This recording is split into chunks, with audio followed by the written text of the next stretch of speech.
जादू और आत्मा एक प्रेम कहानी हॉरर गुम्पुर अपनी रहस्यमयी कहानियों के लिए मशहूर था।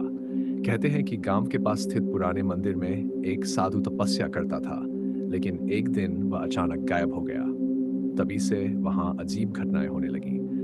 रेम की शुरुआत रवि, एक युवा शोधकर्ता, पुराने मंदिरों और उनकी रहस्यमयी कहानियों में दिलचस्पी रखता था। जब उसे चंद्रपुर के इस मंदिर की कहानी पता चली, तो वह वहां शोध करने के लिए पहुंच गया। गांव वालों ने उसे वहां जाने से मना किया, लेकिन उसकी जिज्ञासा उसे रोक नहीं सकी। मंदिर खंडहर में बदल चुका था, लेकिन जैसे ही रवि वहां पहुंचा, उसे एक रहस्यमयी सुरीली आवाज सुनाई दी। उसने पलटकर देखा तो सामने एक सुंदर युवती खड़ी थी। उसका नाम राधिका था। उसकी आंखों में कुछ ऐसा था जो रवि को अपनी ओर खींच रहा था। रवि ने धीरे धीरे महसूस किया कि राधिका से मिलना कोई संयोग नहीं था। वह उसे बार बार मंदिर के पास ही मिलती। एक दिन रवि ने उससे पूछा, तुम कौन हो और हमेशा यहीं क्यों मिलती हो? राधिका ने गहरी सांस लेते हुए कहा, मैं तुम्हें सब कुछ बताऊंगी, लेकिन पहले ये बताओ कि तुम इस मंदिर के बारे में क्या जानते हो। रवि ने उसे सारी कहानियां सुना दी। राधिका की आंखों में आंसू आ गए। उसने कांपती आवाज में कहा, साधु कोई साधारण इंसान नहीं था। वह एक शक्तिशाली तांत्रिक था, जिसने प्रेम को त्याग कर मोक्ष पाने का संकल्प लिया था, लेकिन उसे मुझसे प्रेम हो गया। रवि हक्का बक्का रह गया। उसने पूछा, तो तुम? राधिका ने सिर झुका दिया।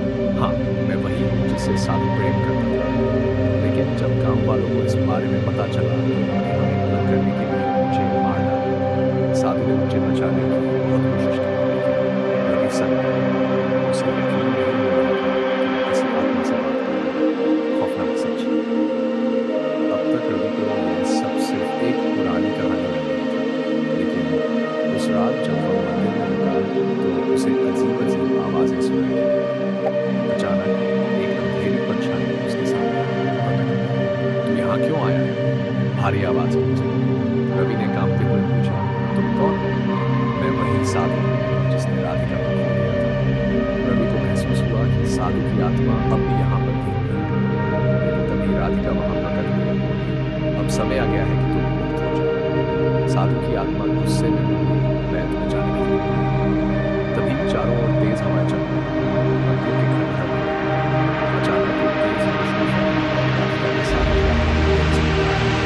हर पेड़ को आग लगा और उसे छू के धीरे-धीरे साधु की आत्मा शांत हो गई। दीवारों पर बड़ी परछाइयां गायब हो गईं। एक पल में सब कुछ शांत हो गया। अब गहरी नींद आई। रवि ने महसूस किया कि राधिका की आत्मा छूट गई। वह मंदिर से बाहर निकला। उसे एक हल्की सी मुस्कान हवा में महसूस हुई, जैसे वो खुदा का गांव वालों ने सुना तो शामिल हुए। लेकिन वह जानता था कि ये सिर्फ एक कहानी नहीं, बल्कि एक प्रेम कथा थी जो मृत्यु के बाद भी जीवित थी।